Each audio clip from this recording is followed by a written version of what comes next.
Bienvenue dans le Retour au réel, le podcast de ceux qui ne veulent pas seulement critiquer, mais aussi créer. Vous êtes toujours de plus en plus nombreux à rejoindre le Retour au réel et je vous remercie pour vos messages, pour vos encouragements. C'est vraiment grâce à vous que je trouve toute l'énergie pour préparer ce podcast. L'année prochaine, puisque ce podcast va fêter ses 1 an, j'avais commencé début janvier, c'était ma bonne résolution de 2024 que j'ai plutôt tenue, puisque j'ai réussi à sortir quasiment un podcast, un épisode par semaine, même si effectivement, là, ces dernières semaines, il y a eu un petit peu de mou, j'étais assez pris par le travail, également pendant la période estivale, parce que j'ai une grosse partie de mon activité qui se déroule durant l'été, plus les vacances familiales qui ne sont pas forcément extrêmement propices à mon organisation pour préparer et enregistrer ces podcasts dans de bonnes conditions.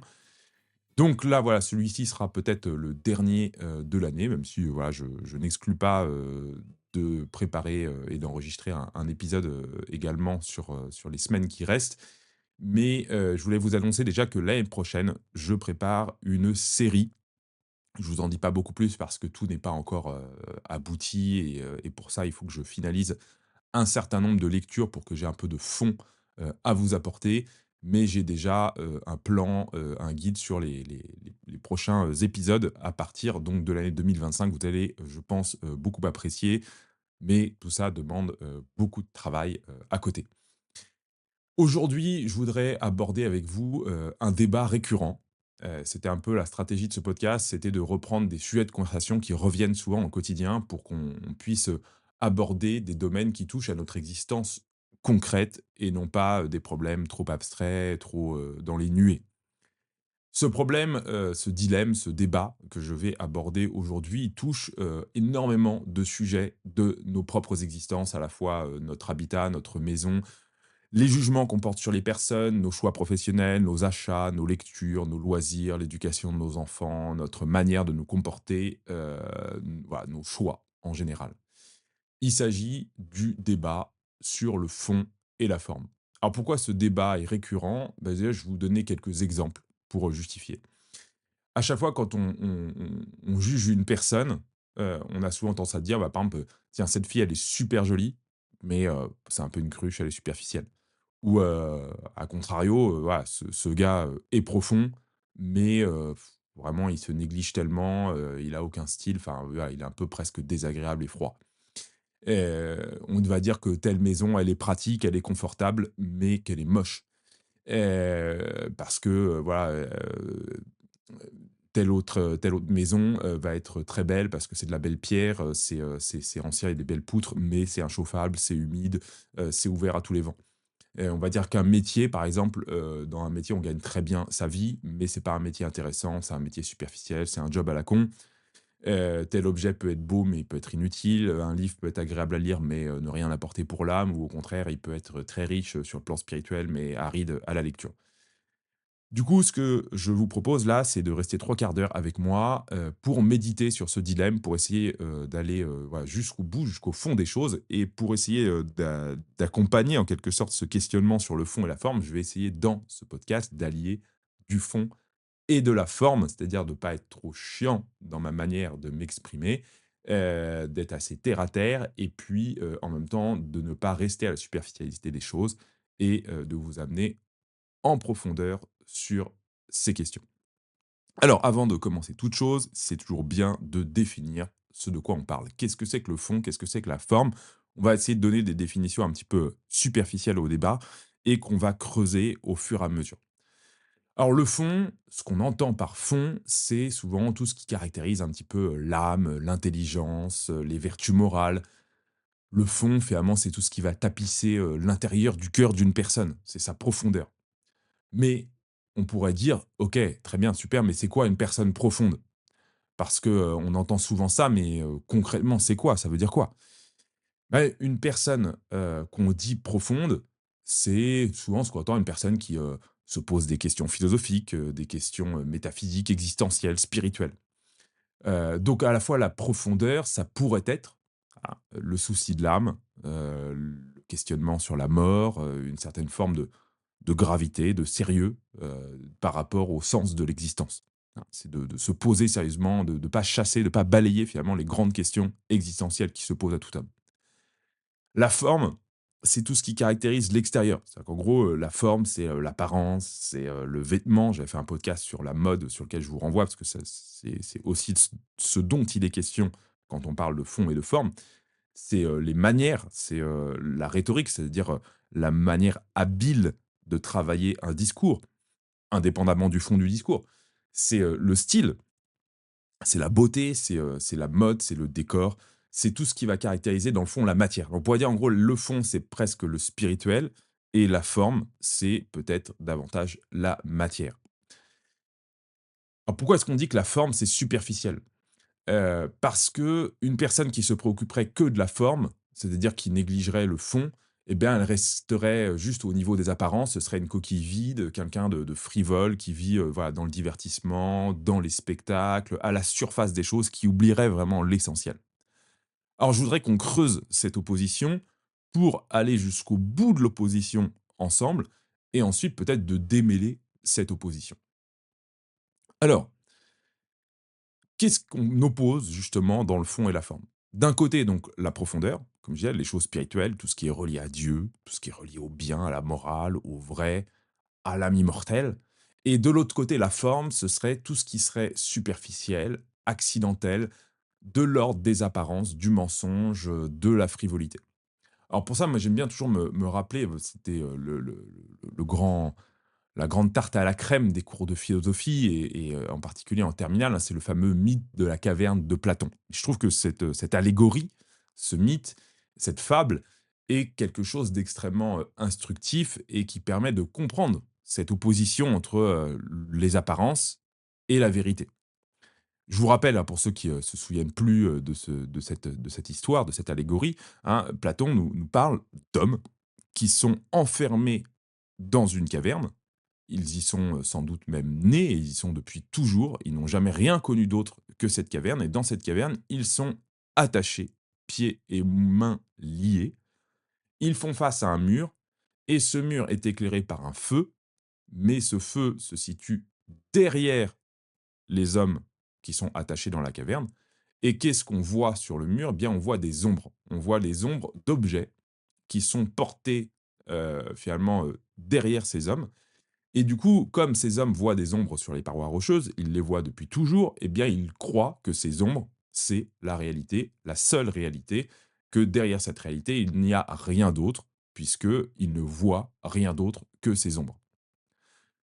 Un beau jour, un homme parvient à s'échapper de la caverne, il trébuche, il ne voit rien, il a du mal à s'en sortir, à escalader, à gravir en quelque sorte l'issue de la caverne et quand il arrive enfin à la lueur du jour, il est aveuglé par cette lumière qui l'éblouit et il va mettre beaucoup de temps à s'habituer au vrai monde. Il va découvrir que finalement, derrière les ombres, il y avait une autre réalité, beaucoup plus vraie, beaucoup plus réelle, d'un point de vue de l'être, qu'une ombre. Parce qu'une ombre, finalement, ce n'est qu'un reflet, ce n'est qu'une image qui découle de quelque chose de plus profond, de plus réel que l'ombre.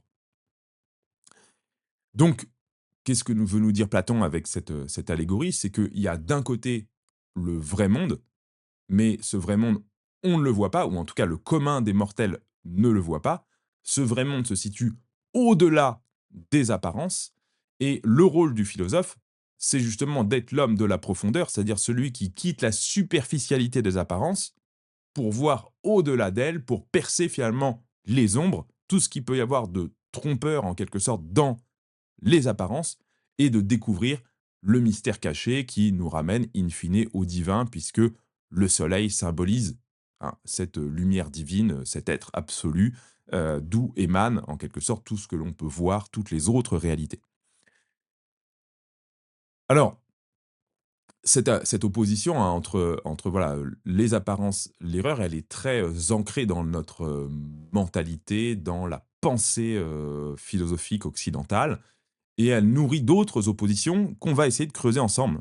Deuxième opposition, c'est celle de l'âme et du corps. Heu, Qu'est-ce que c'est que le corps? Souvent, le corps, c'est ce qu'on range, traditionnellement, hein, du côté du plaisir, du côté des sens, du côté, de la chair, des passions, de tout ce qui nous ramène aussi à notre animalité, à une forme de bestialité, quelque chose de terrestre, quelque chose qui nous fait, voilà, nous rabaisser, et qui nous ramène aussi à notre condition de mortel. Parce que, notre corps, il est destiné finalement à la mort.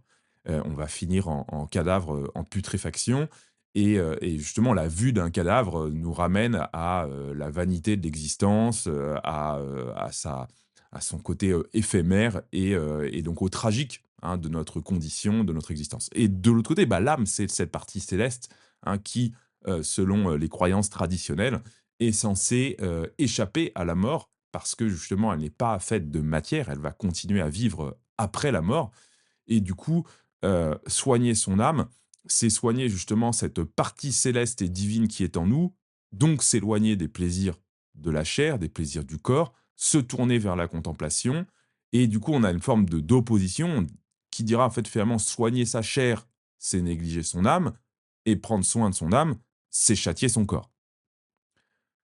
Alors, on va pas, débattre, si vous voulez, de cette opposition maintenant, mais en tout cas, le fait est qu'elle existe et qu'on la retrouve, toujours dans la société, contemporaine. Je pense en particulier, au wokisme, et à ces courants, contemporains, même le transhumanisme, même d'une certaine manière, l'antiracisme, hein. Il y a une forme, c'est très paradoxal, mais de mépris du corps parce qu'en fait, le corps, c'est notre assignation à une biologie, à une origine, à une génétique, à une sexualité particulière et dans toutes ces grandes, utopies ou idéologies modernes, donc que ce soit, l'antiracisme, c'est-à-dire de dire en gros que les hommes sont totalement interchangeables, sur n'importe quelle partie de la planète. Je suis pas en train de vous dire que le racisme, c'est une chose bien, mais, on pourrait dire qu'il y a une idéologie antiraciste qui est une forme d'universalisme abstrait qui pense que voilà, n'importe quel peuple est remplaçable, sur n'importe quel, endroit de la planète, bah, c'est encore une fois nier, l'enracinement, la culture, le lien, charnel finalement, à toute une dimension, voilà, qui est de l'ordre, hein, du corps, de la matérialité. Et dans le débat sur, voilà, le changement de sexe, la transsexualité ou même, le transhumanisme, c'est-à-dire, l'être humain augmenté, hein, c'est toujours en fait, la volonté de s'émanciper de son corps. Alors, ce qui est paradoxal, c'est qu'autrefois on cherchait à s'émanciper de son corps par la spiritualité, hein, c'est ce qu'on a chez Platon, c'est ce qu'on va retrouver, dans une, partie du christianisme, avec, différents degrés en quelque sorte dans cette opposition corps-âme, mépris du corps, et cetera. Dans la modernité, enfin, même dans l'époque contemporaine, on peut dire, on s'échappe de son corps par la matière. C'est en gros, c'est au moyen de la chirurgie qu'on va pouvoir changer de sexe.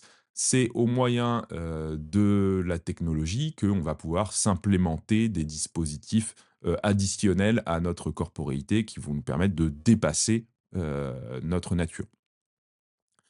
Je ne vais pas poursuivre davantage l'exploration de ce thème, mais voilà, je le soumets à votre méditation, à votre réflexion. On oppose aussi parfois, alors est-ce que c'est une vraie opposition? Je ne sais pas, mais c'est une opposition courante en tout cas, les mathématiques et la littérature.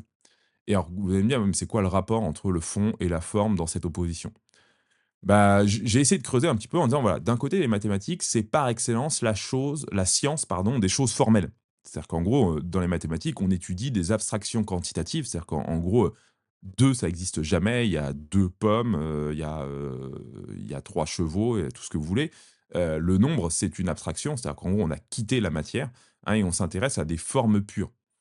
Donc des quantités, en quelque sorte, étudier la quantité pure, c'est, s'éloigner d'une certaine manière de toute la profondeur qu'il peut y avoir dans l'expérience existentielle. Parce que l'expérience existentielle, elle dépasse justement l'ordre de la quantité. Elle est plutôt de l'ordre de la qualité.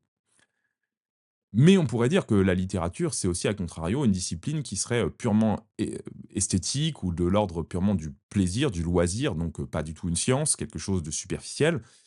Hem mais je crois que cette opposition ne tient pas vraiment. Parce que en réalité, l'expérience littéraire peut justement ouvrir à la profondeur, parce que, à travers la littérature, on peut toucher l'expérience existentielle et de la même manière dans les mathématiques, si on pense, même aux premiers balbutiements des mathématiques avec, Pythagore dans l'Antiquité, on voit qu'il y avait une mystique, du nombre dans les mathématiques et que, à travers, en fait, le nombre constituant finalement, la structure de tout ce qui existe, il relie l'homme au divin parce qu'il y a une recherche à travers, l'harmonie des nombres, de remonter à l'harmonie du divin. Encore une fois, je ne pousse pas plus loin ce thème, mathématiques et littérature, mais juste pour, esquisser ça et dire, en gros, c'est pas forcément, il n'y a pas forcément un camp qui serait plus profond ou moins profond. C'est 2 manières, en quelque sorte, d'aborder le réel et qu'en fait, on peut tomber dans la superficialité dans l'un comme dans l'autre. Alors il y a une autre opposition que je trouve très riche de sens et d'ailleurs j'aimerais bien faire un podcast entier sur cette opposition, mais il faudrait que je travaille davantage, ce podcast, que je le prépare davantage.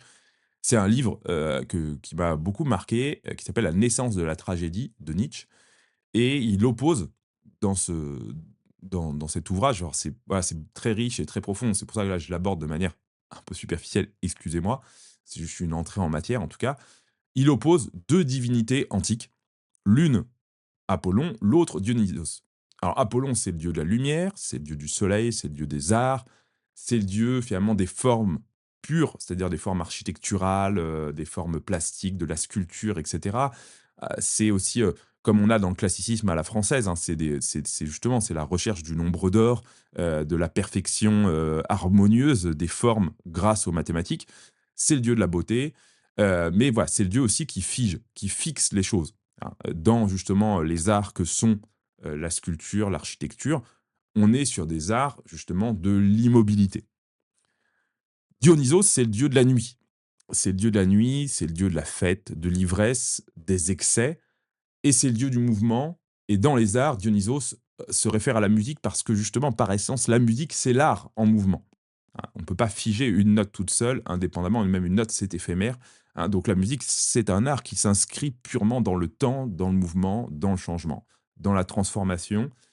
Et du coup, dans cette opposition, je suis d'accord que là, on est sorti, si vous voulez, de l'opposition entre le fond et la forme. Parce que, est-ce qu'il y a un de ces deux dieux, Apollon ou Dionysos, qui est le dieu du fond ou le dieu de la forme? Alors, d'un côté, on pourrait dire, bah, Apollon, c'est, le dieu de la forme, parce que c'est le dieu de la beauté plastique. Voilà, c'est, les colonnes grecques, toutes droites, c'est, le triomphe de l'ordre. Mais est-ce que pour autant Dionysos est le dieu du fond? On peut dire oui, parce que bah, c'est le dieu de la nuit. La nuit, c'est un monde caché, c'est l'obscurité, on pénètre le mystère. Il y a quelque chose, dans le divin, il y a quelque chose d'obscur parce que justement, le divin se cache à nous, il est voilé et cetera. Donc, il y a voilà, cette idée un peu de profondeur dans la nuit. Mais c'est pas non plus le dieu de la profondeur morale parce que, la profondeur morale supposerait qu'on soit détaché des plaisirs sensibles, et cetera. Donc, hem en fait, voilà, il y a pas l'idée, si vous voulez, de s'élever vers un absolu divin immatériel que là, on retrouve chez Apollon, hein, parce que justement, Apollon, c'est, voilà, le dieu justement, enfin, c'est le divin de la montée. C'est en gros, en fait, il faut s'élever au-delà justement de la terre, au-delà des contingences matérielles, pour essayer de tendre vers les hauteurs célestes et la fête, l'ivresse, on pourrait dire, c'est, le divertissement par excellence, c'est, ce qui nous éloigne justement des pensées vraiment profondes comme la méditation sur, la mort, les fins dernières et cetera. Donc, en fait, on voit et c'est ça que je trouve intéressant avec, Apollon et Dionysos et ça pourrait être l'occasion d'un podcast entier pour, méditer ces 2 facettes de notre existence. C'est qu'il y a, chez ces deux divinités, en réalité des choses qui, ne recoupent pas entièrement, en fait, ou qui, d'une certaine manière, sont un peu transversales par rapport à la question du fond et de la forme. C'est-à-dire qu'en gros, ça complexifie un petit peu, le sujet, et le débat. C'est 2 facettes en quelque sorte de toute, de l'existence humaine, et en gros on pourrait dire c'est c'est ce que dit Nietzsche, hein, c'est en gros Apollon, c'est, en fait se réfugier dans la beauté formelle, dans, la pureté, on pourrait dire dans presque voilà un bien qui est vraiment, solaire et heu et chez Dionysos avec, cette dimension, nocturne, plus de l'ambiguïté, de l'excès, de la folie, et cetera. On a aussi, finalement le tragique et du coup, voilà, tout le propos de Nietzsche, justement, c'est l'origine de la tragédie, hein. C'est que, en fait, il faut concilier ces 2 facettes de l'existence, à la fois, l'ordre, la beauté, la grandeur et à la fois, le tragique de l'existence parce que, il fait partie du réel et si on cherche à le nier, on manque en quelque sorte une partie du réel. Autre dimension, autre opposition que je voudrais creuser, donc c'est toujours celle du dualisme, hein, matière, esprit, corps, âme et on a dans, la naissance de la modernité, en gros au XVIIe siècle, avec l'apparition des sciences physiques, l'idée que, la matière, et par extension même la nature, appartiennent au règne de la quantité, c'est-à-dire du mesurable, du calculable. En gros que tout ce à quoi on est en rapport dans notre expérience physique et du domaine de la mécanique, des mathématiques, de la physique. C'est-à-dire que tout peut se calculer, tout peut se schématiser à travers une force qu'on peut apparenter, enfin en tout cas qu'on peut analyser, découper finalement par des nombres. Et que l'âme et le divin échapperaient totalement à cette pesanteur, c'est-à-dire qu'ils seraient d'un autre ordre, séparés, étrangers à la corporéité, quelque chose de totalement distinct. Et là où on retrouve, d'un point de vue très concret, cette opposition, c'est dans la médecine moderne, où le médecin moderne, tel que l'a pensé, Descartes, si vous voulez, il soigne un peu le corps comme une grande mécanique. C'est-à-dire qu'en gros, on répare un organe comme on répare un moteur. On peut changer une pièce, indifféremment d'une autre et on étudie toujours le corps comme des rouages. C'est-à-dire qu'en gros, on se concentre sur telle partie du corps. C'est-à-dire qu'il y a des chirurgiens spécialistes de la main, d'autres spécialistes du rein, du foie, et cetera. Mais on a perdu cette vision déjà du corps comme un tout et même du corps comme un tout avec l'âme. Puisque, on voit que cette approche, elle est un peu désastreuse et elle s'avère assez fausse finalement, à l'épreuve de l'existence. On sait bien aujourd'hui qu'il y a une interpénétration, hein, entre le psychique et le somatique, hein, ce qu'on appelle justement le psychosomatique et on voit, et toute la médecine, alors encore une fois, je rentre pas, si vous voulez, dans un débat et une analyse, de tout ce qui serait, de l'ordre du chamanisme, et du rebouteux, de toutes ces médecines, un peu, ancestrales et dans lesquelles il y a un peu, de tout. Mais en tout cas, pourquoi elles peuvent avoir encore un certain succès aujourd'hui? C'est parce que, leur approche n'est pas que purement mécanique, mais elles approchent aussi d'autres dimensions et je donne juste un petit exemple que je trouve intéressant, c'est, dans la tradition chrétienne catholique, il y avait une bénédiction qui était donnée aux femmes, qui se relevaient après l'accouchement. On appelait ça la bénédiction des relevailles et hem et en fait, cette, bénédiction, elle a effectivement, une dimension, surnaturelle parce que, il y a la grâce divine qui, qui par la bénédiction, intervient, dans l'âme de la personne qui reçoit cette bénédiction.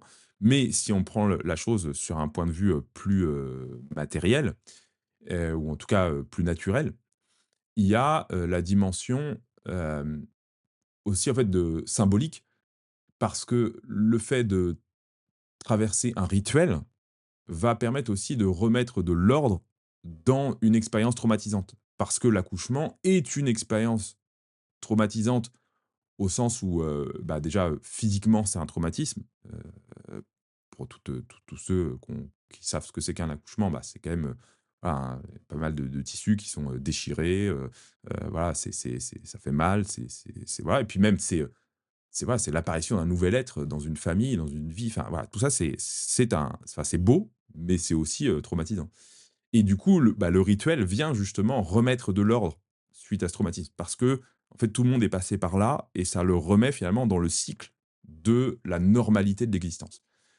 Juste voilà, cette petite parenthèse, c'était pour illustrer que, heu, l'approche, on pourrait dire, psychosomatique, c'est-à-dire celle qui, soigne tant l'âme que le corps, est beaucoup plus riche, d'un point de vue, médical et social, qu'une apparence enfin qu'une approche qui serait, très dualiste en disant voilà, en gros, la médecine, c'est, que de la mécanique, corporelle. Alors, maintenant que j'ai essayé de creuser cette opposition entre le fond et la forme, je voudrais, poser la question de savoir si les apparences sont toujours trompeuses.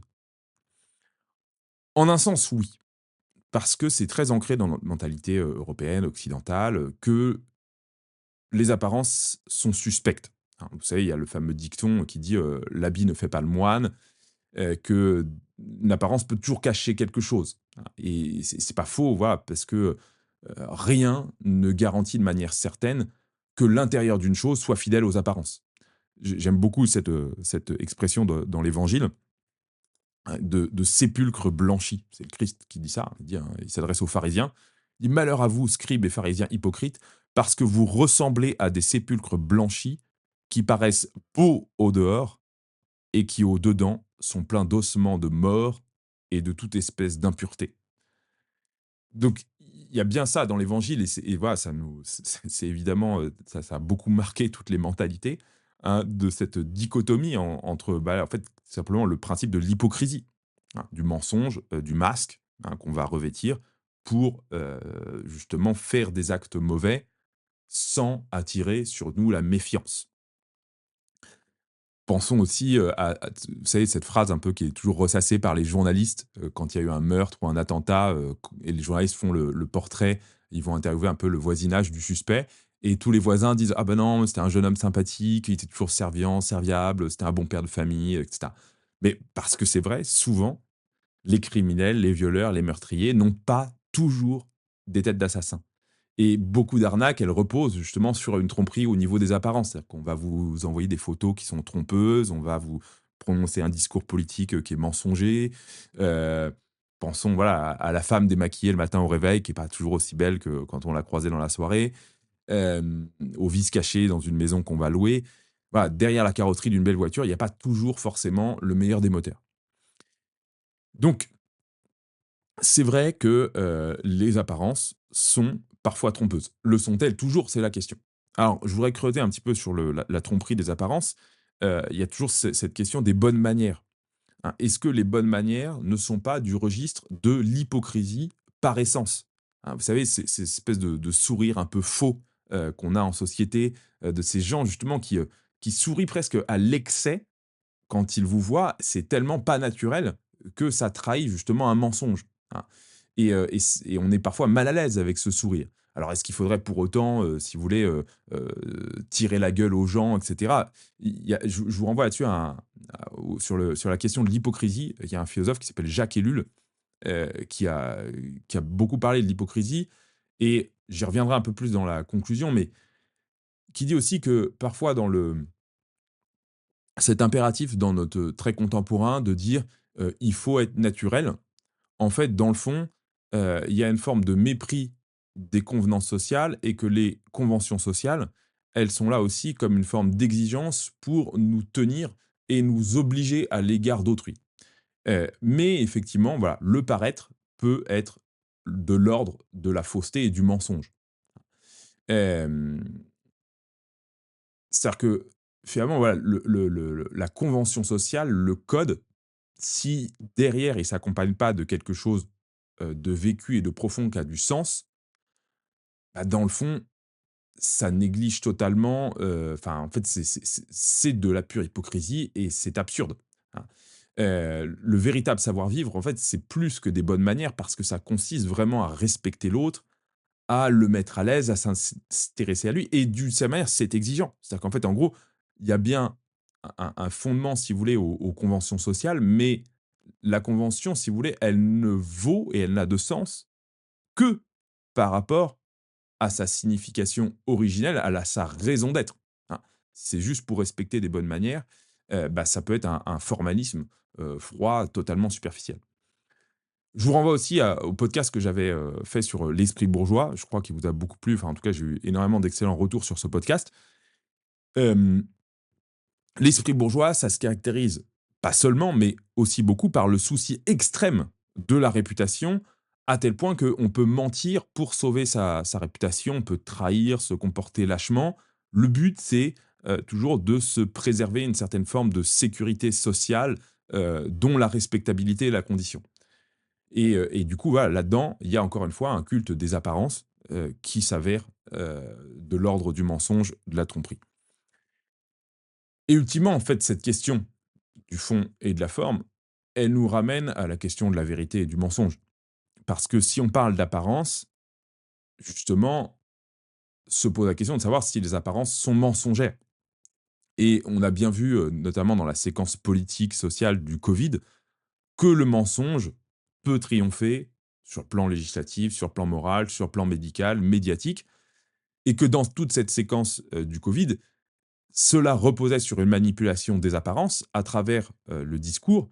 Un discours qui justement, voilà, est biaisé, et trompeur avec, toutes sortes d'artifices logiques, voilà, d'images médiatiques et cetera, et que dans ces cas-là, seuls des individus peuvent quitter le troupeau pour aller chercher ailleurs, en profondeur, des parcelles de vérité, tout au milieu d'une forêt de mensonges. Et là, ça fait écho aussi, à l'allégorie de la caverne chez Platon. C'est-à-dire qu'en gros, celui qui redescend dans la caverne après avoir vu la vraie lumière du soleil, qui explique aux autres, que, les ombres face auxquelles ils sont ne sont pas la réalité, il est lapidé par les autres parce que la vérité qu'il proclame, elle est dérangeante, elle est pénible, elle est lourde, elle est insupportable.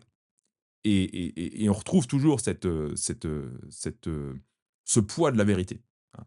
La vérité, souvent, ne suscite pas que, l'adhésion des autres, hein. Elle suscite aussi, comme elle va parfois à l'encontre des apparences, elle est gênante et elle peut susciter, l'animosité des autres parce que elle remet en cause des modes de vie, elle remet en cause des idées reçues, elle remet en cause une routine, elle dérange et c'est insupportable pour certains.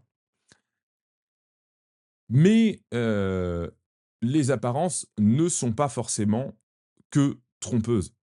Les apparences, en fait, enfin, ou elles peuvent être trompeuses d'une autre manière, c'est-à-dire en empêchant d'accéder à la profondeur des choses. Hem, Lorsque, on reste à la surface, c'est pas forcément qu'on est dans le mensonge, mais c'est qu'on est dans la partialité. C'est-à-dire qu'en fait, on ne voit pas tout, on ne voit qu'une partie et c'est cette vision justement partielle qui limite notre rapport au réel, notre rapport au monde. Et c'est une question, hautement philosophique à laquelle j'ai pas du tout la prétention de répondre dans ce podcast parce que, d'une part, je j'ai pas forcément, le niveau et les arguments pour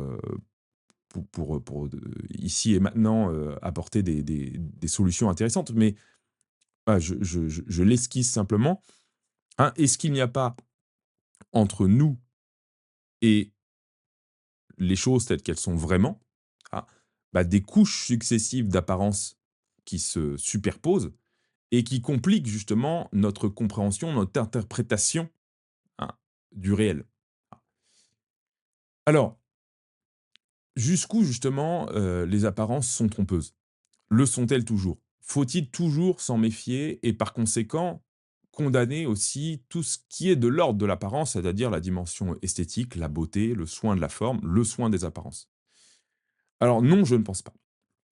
Je pense, c'était un de mes amis qui m'avait dit ça une fois, lors d'un événement d'Academia Christiana, il y avait un concert et il m'avait dit: «Un concert vaut 1000 conférences». Bah, effectivement, parce que dans cette dimension, esthétique, dans, la beauté, dans tout ce qui va toucher, le langage des passions, le langage, voilà, peut-être plus physiologique, hein, lié au corps, eh bien, on a un contact plus direct avec les choses. Donc parfois les discours profonds, vrais, précis, sont importants, hein. Ils ont évidemment leur sens, mais l'expérience esthétique, l'expérience, donc d'un contact direct entre nos sens, nos passions et un message, eh bien, pénètre bien davantage qu'un discours purement conceptuel. Et c'est pour ça que l'art, a, et tout ce qui est du domaine de l'expérience esthétique joue un rôle énorme dans la vie, sociale, mais aussi spirituelle. Et si on le néglige en disant: «Bah, tout ça, c'est, juste du décorum, c'est juste, de la superficialité», on risque en fait de rendre le message profond inatteignable. Et c'est pour ça d'ailleurs que dans toute la tradition de l'Église catholique, on a accordé aux arts une expérience énorme. Enfin, je si vous allez, si vous allez dans n'importe quelle église, ancienne, enfin, vous voyez qu'on peignait des retables magnifiques, enfin, voilà, l'art sacré, ça a toujours été quand même, quelque chose de totalement, hem, enfin, qui a toujours accompagné, la religion jusqu'à une époque très contemporaine. Et c'est drôle d'ailleurs de voir les religions qui refusent l'art, en tout cas qui refusent, l'art, représentatif, notamment, bah, l'islam, et on a ça aussi un peu dans le protestantisme, où, voilà, le refus de la figuration, c'est toujours, voilà, le refus aussi de cette dimension charnelle, où en gros on risque de profaner la divinité en, lui donnant un visage humain. Et je pense que c'est là aussi où il y a une forme d'erreur, d'hérésie, c'est que, en fait, comment est-ce que la divinité se donne à l'homme? Bah, c'est par l'intermédiaire du corps et du visage humain. Hein, rappelons-nous, en fait, ce mystère de l'incarnation qu'on va vivre dans quelques jours, à la fête de Noël. C'est vraiment le mystère, en gros, de Dieu qui ne nous appelle pas, en tant que philosophe à une méditation conceptuelle abstraite, mais, en fait, qui vient, s'incarner comme un petit enfant dans une mangeoire, à une époque donnée, dans une culture donnée, dans un peuple donné, de manière, très concrète, charnelle, incarnée. Donc, pourquoi il ne faut pas, négliger les apparences? C'est parce que le fond, hein, ne s'éprouve pas que par des mots et des concepts, mais aussi par des actes, par des expériences. Et en gros, on ne peut pas conceptualiser la vie, il faut la vivre, tout simplement. Donc comment est-ce qu'on accède au fond sans la forme? C'est impossible, hein. C'est toujours ce problème de l'aridité du spirituel. Si on le coupe de la matière, si on le coupe, de l'art, si on le coupe des passions, eh bien, ça demeure quelque chose d'inaccessible, d'inatteignable, ou en tout cas que réservé, à, une élite intellectuelle, mais qui, voilà, est la seule à pouvoir, accéder, à ces sommets, heu, sans l'intermédiaire justement, bah, de l'art, de la beauté, des apparences, des formes, et cetera. Et c'est justement tout le drame aussi, religieux, moderne, en particulier, voilà, avec le Concile Vatican II, la crise de l'Église, hein, c'est qu'on a voulu supprimer justement toute cette dimension qu'on a considérée comme superficielle de l'art sacré, de la piété populaire, des traditions, des costumes, et cetera, des rites, au nom du fait que c'était, voilà, tout ça était superficiel, il fallait surtout pas s'en occuper. Et du coup, bah, qu'est-ce qui s'est passé? On a perdu en fait, en gros tout le monde est sorti de l'église, plus personne n'a la foi et on est sombré dans un matérialisme profond. Une autre petite citation, toujours pour appuyer mon propos, pour la défense des apparences, et de la forme face au fond, c'est une citation d'Abel Bonnard qui dit: «L'ordre est le nom social de la beauté». Et là-dessus, pour essayer d'expliquer ça, c'est qu'il y a un lien très fort entre la taille, la quantité en fait, la géométrie, et la beauté. On peut dire voilà, c'est toutes ces choses parfois que méprisent certaines personnes au nom de la profondeur, et cetera, que sont, la propreté, le rangement, toute cette dimension apollinienne, en fait, qui implique, la clarté et qui suscite la beauté, hein. En fait, voilà, c'est toujours cette société désordonnée, le chaos d'injustice, le désordre anarchique, et cetera. Tout ça ne mène qu'à la laideur. Alors certains qui écoutent bien les podcasts disent: «Ah ouais, mais vous aimez beaucoup Naples, Naples, c'est une ville un peu crado». Non, non, c'est pas vrai.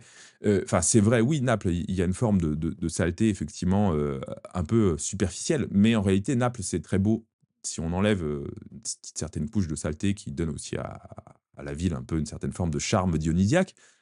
Naples, c'est pas l'enfer, Naples, c'est pas le chaos, Naples, c'est pas le désordre absolu. Il y a de la rigueur à Naples, parce que pour construire une ville aussi belle, il fallait de la rigueur. Mais c'est juste pas forcément la rigueur là où on l'entend, habituellement. C'est pas la rigueur germanique, mais c'est une forme de génie, et de génie méditerranéen, et qui a sa beauté. Alors, je sors de la parenthèse napolitaine. Pour atteindre la beauté et donc la forme, il faut de la discipline et donc une certaine profondeur. Et donc si on cherche vraiment la beauté, ce n'est pas juste chercher à plaire, chercher à séduire, c'est aussi une exigence intime. C'est quelque chose qui va accompagner ma vie comme une forme de développement naturel. C'est-à-dire qu'en fait, cette quête de beauté et cette quête de voilà, en fait, elle est profonde. Elle est profonde parce que en fait, ce n'est pas séparé. Il n'y a pas d'un côté, on va chercher du fond, de la profondeur, de la rigueur et de l'autre côté, si on se mettait à chercher, à être propre sur soi, bien ordonné dans ses affaires, on quitterait la profondeur. En fait, non, les 2 vont de concert, ensemble. Et tous ceux qui négligent les formes, hein, ces gens un peu crasseux, paresseux, désordonnés, qui encrassent leur santé, bah, en fait, ce sont des gens aussi qui font subir leur laideur aux autres et qui, s'ils portent un message prétendument profond, éloignent toute personne de comprendre ce message parce que, l'exemple qu'ils donnent est un exemple repoussant.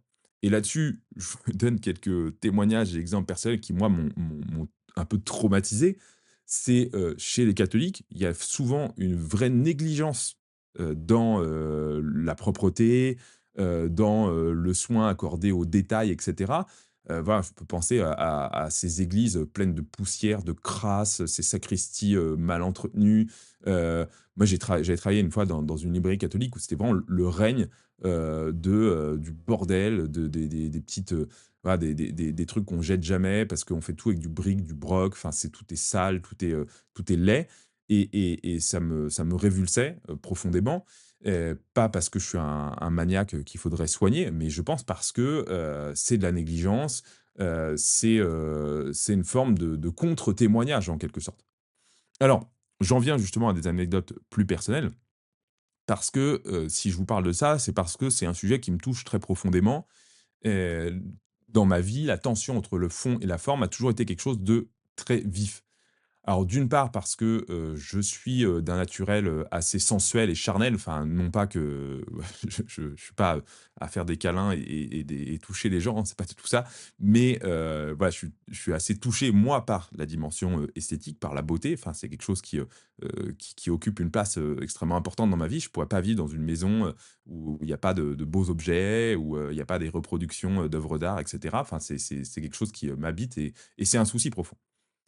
Hem Et c'est pas quelque chose de théorique, ça je m'impose pas ça parce que, dans ma théorie, dans mes concepts, il faudrait que, j'exige de moi ce souci esthétique. C'est quelque chose de profondément naturel, enfin voilà, comme un souci, un besoin, qui n'est pas le fruit d'une réflexion.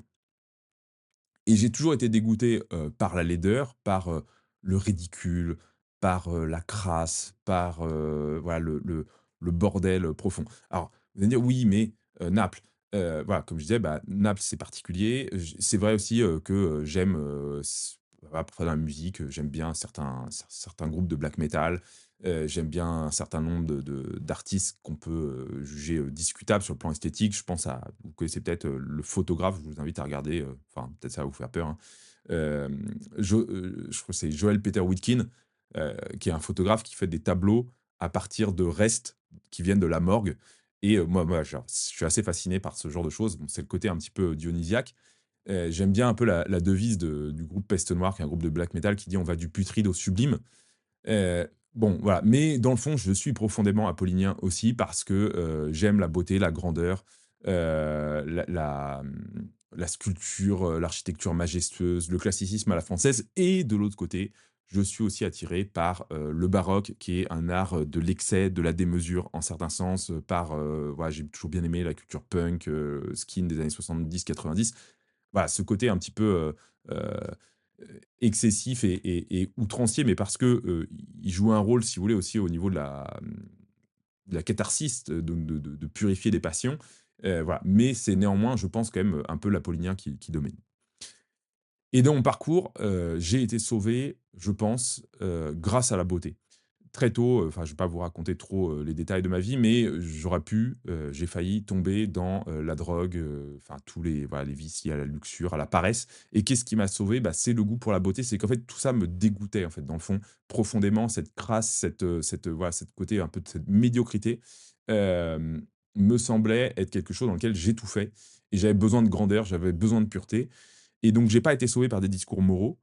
Heu, J'ai même été éloigné du Christ et de l'église parce que justement l'église était moche, les sacristies étaient poisseuses, les dames catées étaient laides, les prêtres, avaient des goitres, voilà, il y avait de la moquette au mur, des odeurs écœurantes et cetera et toute cette laideur des années, 70, cette négligence des formes, m'a voilé justement, le Christ et hem et donc il a fallu que je découvre, voilà, la beauté, voilà, la beauté de certaines églises, voilà, du catholicisme traditionnel pour justement, sortir de ça.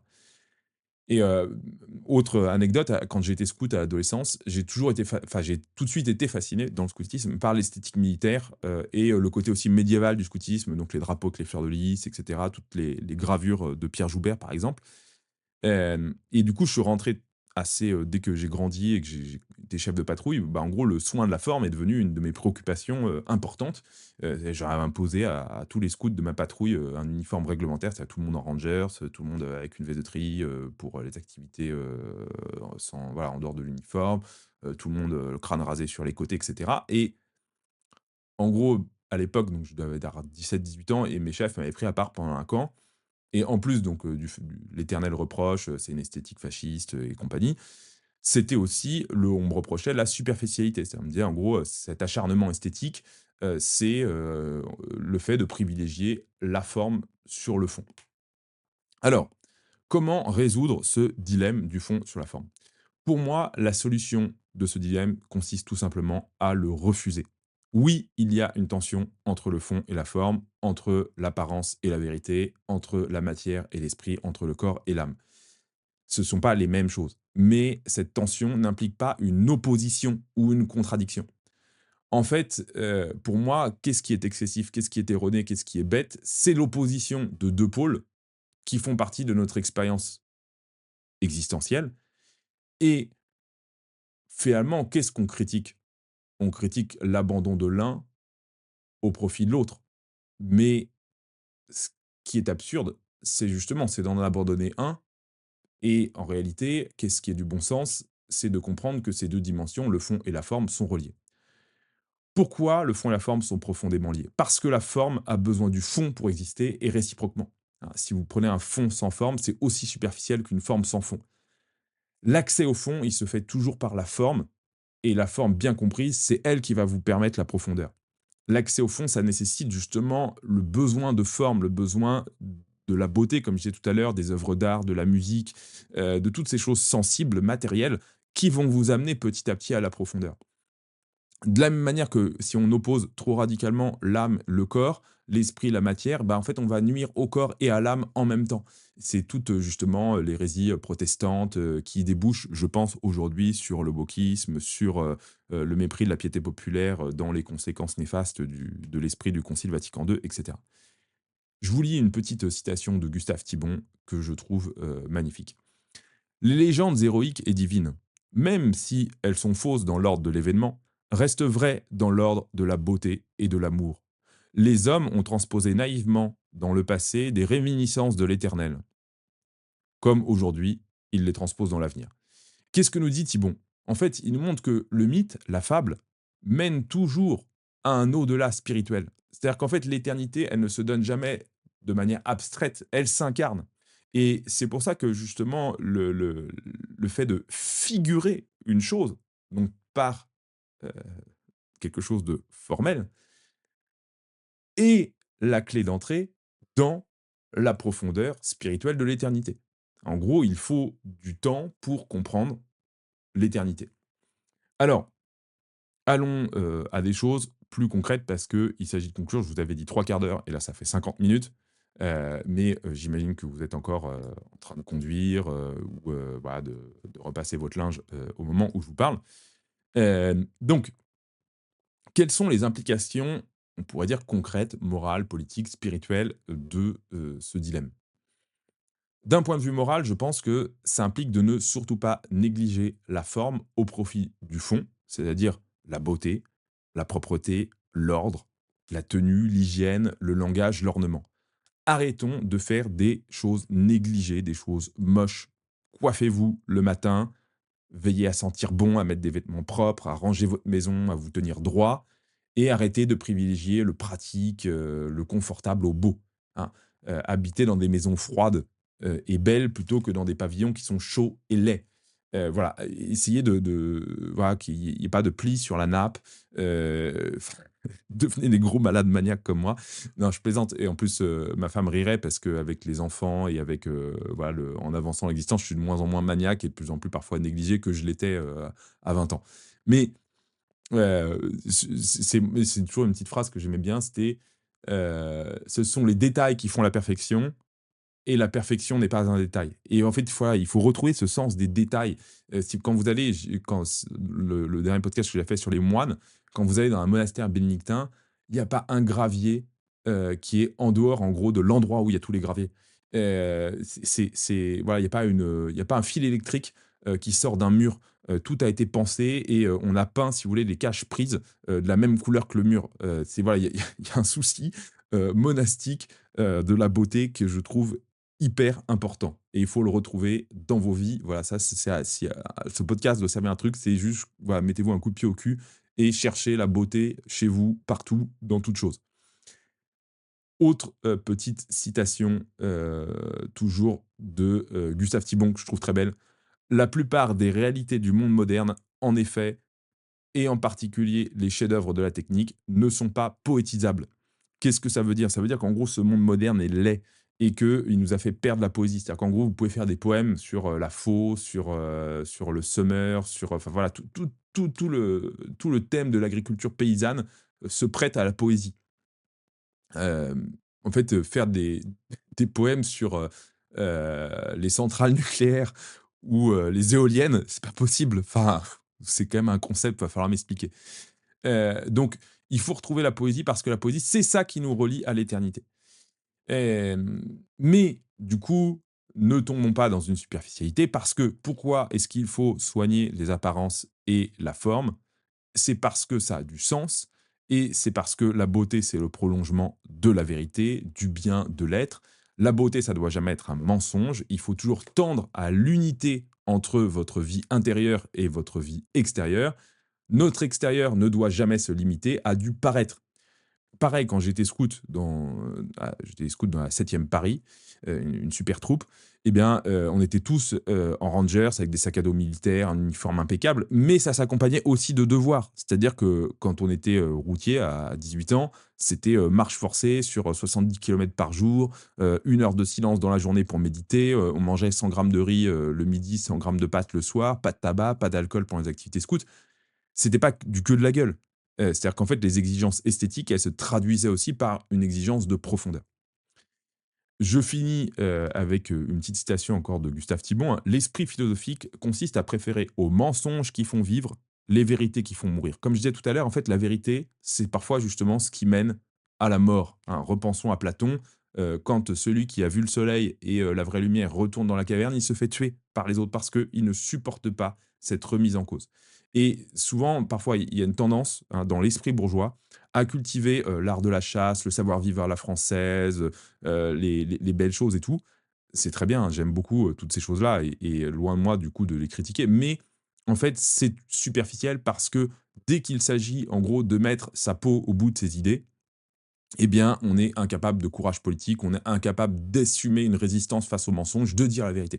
Donc, il faut que votre goût pour l'esthétique, pour les beaux châteaux, pour les bons vins, pour la chasse, tout ça, s'accompagne aussi d'une exigence morale de vérité. Sinon, tout ça, c'est du mensonge, c'est de l'hypocrisie bourgeoise et ça mérite d'aller en enfer.